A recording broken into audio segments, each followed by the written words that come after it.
Phillips. Returning to our story, you've seen what can happen in a puppy mill. Animals neglected, abused, unhealthy puppies passed on to pet stores. You might be wondering, who's supposed to be watching out for the welfare of these animals? Once again, Chris Hansen. Images of dogs in cages and overbred may disturb you. But you should know it's all perfectly legal, provided minimum requirements are met for things like cage size, cleanliness, and veterinary care. It's the USDA that enforces the law. So we tried to show the conditions we'd found at licensed breeders to the USDA's man in charge, veterinarian Ron DeHaven. But he didn't want to see our video. You've elected not to look at those tapes. Why? I'm not sure that a videotape always accurately depicts the real situation. But do USDA inspection reports depict the real situation? For instance, this USDA report claims there was nothing wrong with this commercial breeder in Missouri. But the Missouri Humane Society found plenty wrong just a month and a half later when they raided the place in 1998. Dogs starved to death, decomposed skeletons. We found things like no food or drinkable water in any of the pens. Explain to me how one day there could be no problems with a breeding facility, and a little over a month later, there's this. We don't know what might have happened in the interim. Second, when you have a third party looking at it, they might be looking at things differently. That's not to say, and I'm not suggesting that dead animals that aren't properly disposed of and those kinds of problems, I'm not trying to justify those. DeHaven told us the federal government is doing a good job with what it has, 65 inspectors for the entire country, but conceded that only half of all breeders even meet the USDA's minimum standards. I mean, I got to tell you, we looked at some of these facilities, and the conditions that the breeding dogs are kept in don't seem to be very humane in some cases. And certainly we find those same circumstances, I'm sure, in the course of our routine inspections. If we're not satisfied with a correction, that's when we would initiate some form of legal action. And indeed, we've done that in many instances. But what kind of legal action? We checked, and of more than 4,000 commercial dog breeders, few have been fined or have had licenses suspended. And the USDA has only revoked some 12 licenses in the last 3 years. What about Nielsen Farms?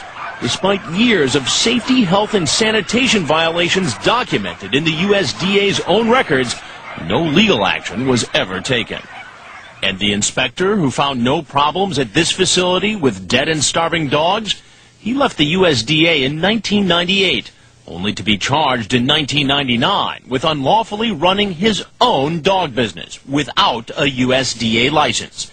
The ex-inspector says he didn't need a license. He was just transporting dogs.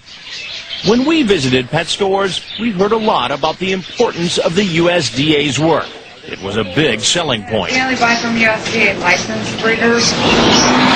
And the other big selling point was the AKC, the American Kennel Club, the biggest name in purebred dogs and puppies.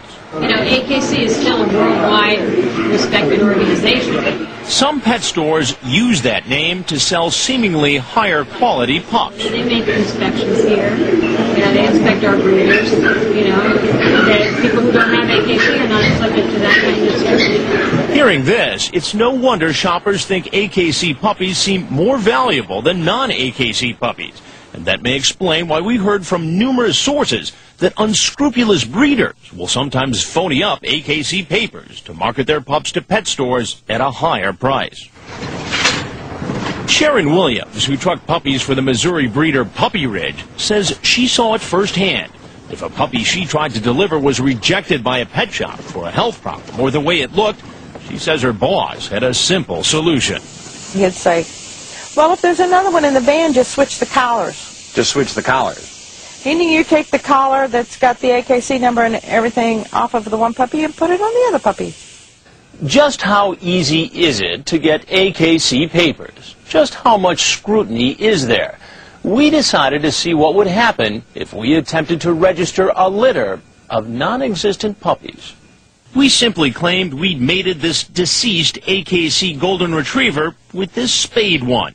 We filled out this one-page application which says we certified all the information was true. put our check for $20 in the mail, and soon had an AKC registered litter of 8 non-existent pups. Each puppy was sent its own individual registration form. Now we had papers to register 8 ineligible puppies, or maybe even register something else. So we used 2 of these forms to register 2 real pets. $54 later, we got these gold-sealed AKC pedigrees, certifying that our pets are purebred golden retrievers. Only our animals look nothing like golden retriever puppies, because our pets are 13-year-old cats. The AKC declined our request for a taped interview and claimed that what we'd done was illegal and nothing more than a stunt.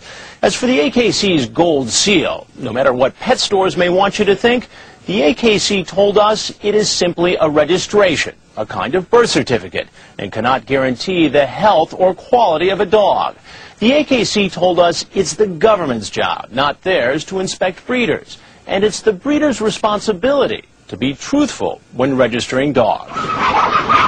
Even so, it says it does scrutinize applications and has 19 inspectors who every year and a half inspect breeders that have more than 7 litters per year. It does spot checks using DNA testing and will fine and revoke AKC privileges of breeders it finds breaking its rules or with inhumane conditions. But we checked AKC's published reports, and its inspections have resulted in just 7 breeder suspensions for inhumane conditions in the last 5 years. But after we told the AKC we'd made up our DATELINE litter, it quickly responded, fining us $1,000 and suspending our AKC privileges. The AKC registry is big business, taking in over $26 million a year in registration fees.